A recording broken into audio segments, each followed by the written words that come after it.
अपनी भावनाओं की भावभिव्यक्ति विशेष काव्य संग्रह नई पहल। डॉक्टर तृप्ति गोस्वामी काव्यांशी की 3 पुस्तकों का हुआ विमोचन।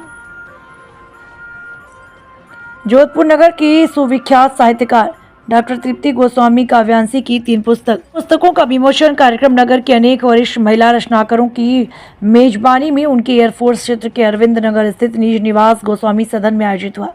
कार्यक्रम संयोजक वीरेंद्रपुरी गोस्वामी ने बताया, सभी आगंतुकों का खुशांकी गोस्वामी ने तिलक लगाकर, प्रज्ञा चौहान ने माल्यार्पण कर स्वागत किया।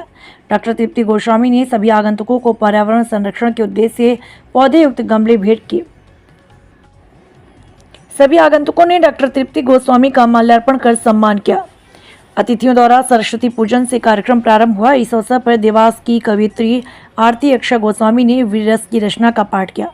डॉक्टर तृप्ति गोस्वामी ने बताया, गुनगुनाती सुबह जो कि एक लघु कविता संग्रह है, कहानी संग्रह कुछ तेरे मेरे दरमिया और एक अन्य विशेष काव्य संग्रह नई पहल जो कि छंद विधान की विशिष्ट विद्या जनहरण घनाक्षरी में रचा गया है।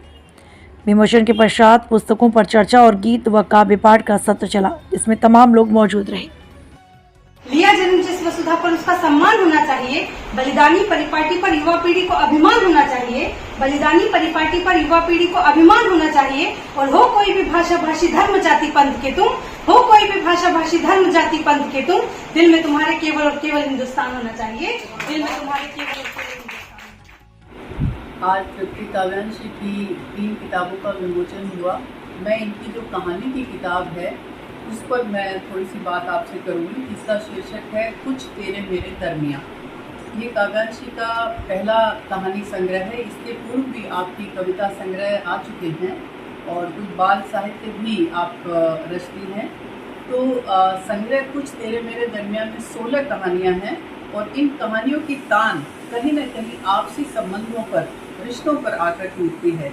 कुछ रिश्ते मधुर मीठे हैं, कभी कुछ खट्टे हैं। कभी ये रिश्ते आपको ज़मीन पर ठीक से चलना सिखाते हैं तो कभी आपको उड़ना सिखाते हैं और कभी खुद ही कपूर की तरह उड़ जाते हैं। असल में जीवन तो इन रिश्तों से ही चलता है। एक बात और ज़रूरी नहीं कि रिश्ते खून के ही हों। कभी कभी मानवता के रिश्ते खून के रिश्तों को भी मात दे देते हैं। यही जो रिश्तों की जो बुनावट है, महीन बुनावट है, वो इन कविताओं की अपनी खासियत है।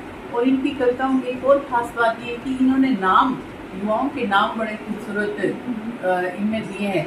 अगर किसी को अपने बच्चों के नाम रखने हो तो वो भी इनको पढ़ सकता है। इन कहानियों को, बहुत खूबसूरत कहानियाँ, तृप्ति को इनके लिए बहुत बहुत बधाई।